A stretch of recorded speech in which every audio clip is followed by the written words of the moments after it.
आज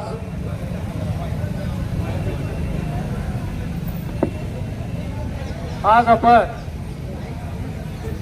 या ठिकाणी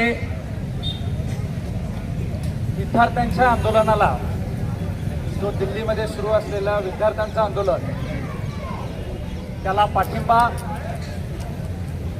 आणि या आंदोलनावर ज्या पद्धतीनं प्रशासनाकडून गळचेपी करण्याचा प्रयत्न झाला, त्याच्या निषेधार्थ आज आपण या ठिकाणी तिरंगा बचाव, संविधान बचाव, सद्बुद्धी दिंडी आज आपण सकाळपासून शहरामध्ये काढली आणि या दिंडीला सांगोला तालुक्यातून विविध सामाजिक क्षेत्रामध्ये काम करत असलेल्या सर्वच मंडळांनी पाठिंबा दिला, विद्यार्थ्यांची ताकद वाढवली। त्याबद्दल प्रथम मी सर्वच माजी सैनिक आहेत, विविध पक्षाचे संघटनाचे पदाधिकारी आहेत, त्यांचं मी खूप अभिनंदन करून शुभेच्छा देतो की आज ही लोकशाही जिवंत असलेल्याचं प्रदर्शन तुम्ही आजच्या दिवशी दाखवून दिलेलं। या प्रसंगी पुरोगामी विचार ज्या मंडळींनी महाराष्ट्रामध्ये जोपासला, मग छत्रपती शिवाजी महाराज, शाहू महाराज, महात्मा ज्योतिबा फुले, सावित्रीबाई फुले, अहिल्याबाई होळकर, भारतरत्न बाबासाहेब आंबेडकर, या सर्वांनी पुरोगामी विचार या महाराष्ट्रामध्ये रुजवला। त्या सर्वांना मी पहिल्यांदा त्यांचं स्मरण करतो। त्याचबरोबर महात्मा गांधींचंही स्मरण करतो, ज्यांनी या भारताला चळवळीचा दिशा दिली आणि चळवळीतून काय परिवर्तन होतं त्या संदर्भात आपल्या सर्वांना दिशा दिली आणि त्यांच्याही स्मृतींना मी आज अभिवादन करतो। तसंच आज सुभाषचंद्र बोस असतील आणि लोकमान्य टिळक यांची जयंती आहे, त्यांच्याही जयंतीला मी विनम्र अभिवादन करतो। आता वक्त्यांनी त्यांच्या भावना त्यांच्या शब्दामध्ये मांडल्या, यदा कदाचित त्यांचे शब्द वर खाली झाले असतील तर मी त्यांच्या वतीनं माफी मागतो, पण हा असंतोष समाजामध्ये लोकांच्या मनामध्ये आहे हे आपल्याला नाकारता येणार नाही। त्यांचे शब्द जरी चुकले असतील तर त्यांच्या भावना बरोबर आहेत, पण आज देशामध्ये ही एक समस्या घेऊन आपण आज पुढे चाललेलो आहे। लोकांचा असंतोष एवढा आहे की समस्या भरपूर आहेत, त्या आज इथं मांडण्यासारखा वेळ पुरणार नाही, पण आज ज्या गोष्टीने आपण पुढे जातोय तो विद्यार्थी आणि परीक्षेसंदर्भातला मुद्दा हा प्रामुख्याने आज आपण इथं समोर ठेवला गेला पाहिजे। या दिल्लीमध्ये जे आंदोलन चालू आहे त्यालाच पाठिंबा म्हणून आपण इथं आंदोलन करत आहोत। या आंदोलनाच्या प्रमुख मागण्या एवढ्याच आहेत की या पेपर फुटी वारंवार होत आहेत। माणूस एकदा चुकी माफ करतो, दोनदा माफ करतं, तीनदा माफ करतं। जर 150 वेळा ऑफिशियल डाटा 150चा असेल, अनऑफिशियल डाटा हजारोंमध्ये असेल तर त्याची नैतिक जबाबदारी कोणीतरी घ्यायला पाहिजे। या भूमिकेतून हे आंदोलन सुरू झालं। त्याची नैतिक जबाबदारी म्हणून शिक्षण मंत्र्यांनी आपला राजीनामा द्यावा, त्याची अकाउंटेबिलिटी असावी, त्याचं उत्तरदायित्व द्यावं, यासाठीचं हे आंदोलन आहे। की आज आम्ही आंदोलन केलं म्हणून उद्या सरकार बदलणार नाही हे आम्हालाही कळतंय, लोकशाही आम्हालाही कळतं, लोकतंत्र आम्हालाही कळतंय, पण ज्या भावनेनं ज्या विद्यार्थ्यांनी तुमच्या समोर आले त्यांची मागणीच किरकोळ होती की याची अकाउंटेबिलिटी, याचं उत्तरदायित्व कोणीतरी असलं पाहिजे, कोणीतरी याची जबाबदारी घेतली पाहिजे। आम्हाला हेही मान्य आहे की उद्या दिवस कसा असेल माहीत नाही, उद्याचा मंत्री आल्यानंतर तोही कसा काम करेल माहीत नाही, पण आजच्या ह्या राजीनाम्यानं उद्याचा मंत्री जो बसेल त्याच्या मनामध्ये धस्ती राहील की अशा पद्धतीचं पद निघालेलं आहे, उद्या मला काम करावं लागेल। त्याचबरोबर इतर मंत्र्यांनाही हा धडा बसेल की आपल्याला काम करताना नीट काटेकोर परिस्थितीने त्या नियमांच्या ह्याच्यामध्ये बसावं लागेल, पारदर्शकता पद्धतीने बसावं लागेल, यासाठीचं हे आंदोलन आहे। पण तुम्ही ते न करता 20-25 दिवस एखादा माणूस उपाशी असेल, आपल्या घरात एखादं पोरग, आज या सरकारचे आपण पोरच आहोत असं मला वाटतं, आपल्या घरात एखादा पोरगा उपाशी राहिलं तर दुसऱ्या दिवशी बाप त्याला खेळणं आणून देतो का, तर त्याच्या पोटाला लागलेले चिमटे त्या बापाला कळत असतात. आज तुम्ही पालकत्व स्वीकारलं असेल या देशाचं, तर एखादा माणूस विद्यार्थ्यांसाठी या देशाच्या भविष्यासाठी जर 25 दिवस उपाशी राहत असेल आणि तुमच्या हृदयाच्या दगडाचं पाजरी फुटत नसेल तर निश्चित हा असंतोष लोकांच्या मनामध्ये आहे ना, तो रस्त्यावर दिसत आहे.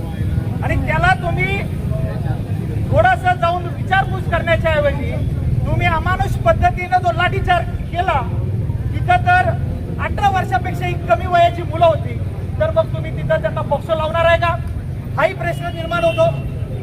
ज्या अर्थी तुम्ही त्या लहान लहान मुलांना त्यांच्या हातामध्ये एकही काठी नव्हती, एकही शस्त्र नव्हतं, अशा ठिकाणी तुमच्याकडे तुमचं वय, तुमचं शक्ती त्या मुलांसमोर कितपत होती हे तुम्ही विचार करावा. आणि पोलिसांचंही काही चुकलं, त्यांचंही चुकतंय, त्यांनाही कोणाचं तरी ऐकावं लागत असलं तरी ती किती जोरात मारायची लाठी हे त्यांच्या हातात होतं, पण त्यांनी अमानुषपणे तेवढ्या जोरात लाठी नाही मारायला पाहिजे होती. ते मारताना त्यांना त्यांच्या घरातलं एखादं पोरगं तरी आठवलं असतं तर मारायचे आदेश त्यांना होते, पण ती किती जोरात मारायची होती ते त्यांच्या हातात होतं, पण त्याही गोष्टीला ते खडे उतरू शकले नाही. त्याचाही आम्ही निषेध करतो की अशा व्यवस्थेमध्ये तुमचेही हात बांधलेले आहेत. हे बघून आम्हाला आमच्या मनामध्ये एवढं असंतोष आहे, त्याला हे सगळ्या गोष्टी हा तरुण निश्चित विसरणार नाही असं मला वाटतंय. त्याचबरोबर याच मुद्द्यावर नैतिक जबाबदारी घेऊन शिक्षण मंत्र्यांनी पहिल्यांदा राजीनामा घ्यावा. त्याचबरोबर ज्या ज्या विद्यार्थ्यांवर त्या दिवशी चार्जेस पोलिसांनी लावले गेले ते माघार घेण्यात यावे. त्याचबरोबर जे पेपर फुटीमध्ये जे संशयित आहेत त्याची सखोल चौकशी करून त्यांना निश्चित कारवाई करून न्यायाच्या ह्याच्याने कठोरात कठोर शिक्षा देण्यात यावी. त्याचबरोबर आत्महत्या केलेल्यांची संख्या त्याच्यामुळं त्याच्या संबंधित असलेल्या लोकांनी म्हणजे पेपर फुटीनंतर जी काही मानसिक स्थिती त्या मुलांची झाली ती आम्ही जाणतो, कारण का आम्हीही त्या एंट्रन्स एक्झामचे आम्हीही कधी ना कधी त्यातून बाहेर पडलेलो आहे. लोक 10-13 तास अभ्यास करतात. मी स्वतः त्याचा अनुभवी आहे. निकिता ताई असतील, सगळ्यांना माहिती आहे की किती मेहनत लागते एखाद्या एंट्रन्स एक्झामची तयारी करताना. मुलं एका ठिकाणाहून 10-13 तास उठत नाहीत.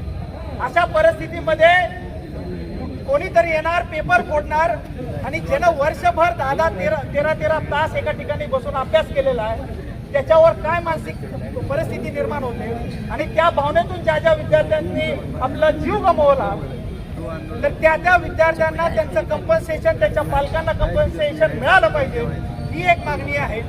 त्याचबरोबर आता सोनम सरांनी जी काही आंदोलन उभा केलं, सोनम वांगचुक सरांनी, आज त्यांना जरी एका हॉस्पिटलमधून डिटेन केलं होतं, त्या दुसऱ्या हॉस्पिटलमध्ये त्यांना परत डिटेन केलेलं आहे. त्यांच्यावरचं जे काही तुम्ही हॉस्पिटलमध्ये कैद करता ते पूर्णपणे मुक्त करून त्यांना, कारण का एक डॉक्टर म्हणून आम्हालाही कळतंय, आरोपीलाही त्याचा अधिकार असतो की त्याला ट्रीटमेंट कुठे घ्यायची आहे. ही तर फक्त आंदोलकच आहे, तर तुम्ही अशा पद्धतीनं बळजबरी एखाद्या आंदोलकावर करू शकत नाही. त्यांना त्या तुमच्या डिटेनमधून मुक्त करावं, ही एक मागणी आहे.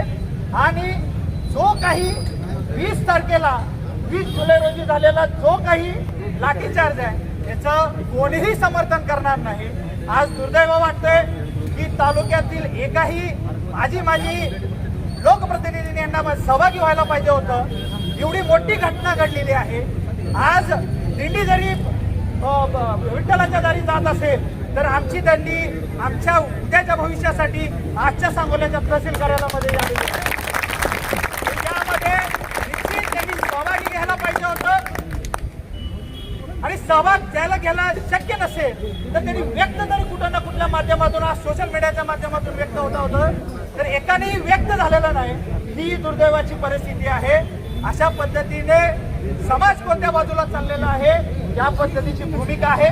आज मला सरकारला सांगायचंय, 4 ओळी आहेत. लष्कर तुम्हारा है, सरदार तुम्हारा है, तुम झूठ का सच लिख दो, अखबार भी तुम्हारा है.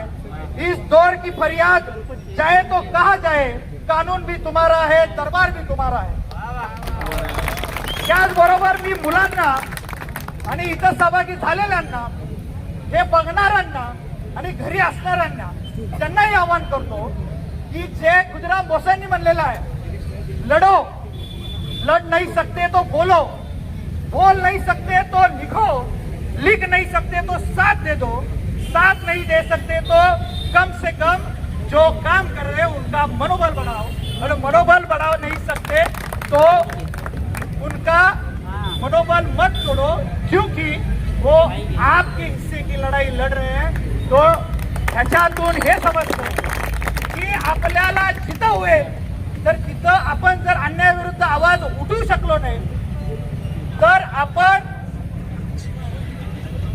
गुलामगिरीच्या त्या क्षेत्रात आहे की त्या टप्प्यात आहे की जिथून आपल्याला वर पण काढता येणार नाही, अशा पद्धतीचं आहे। त्यामुळे जिथं होत आहे तिथं एखादी घटना चुकीची आहे तर तिथं व्यक्त व्हायला प्रत्येक नागरिकाने शिकलं पाहिजे, चुकीला चूक म्हणलं पाहिजे।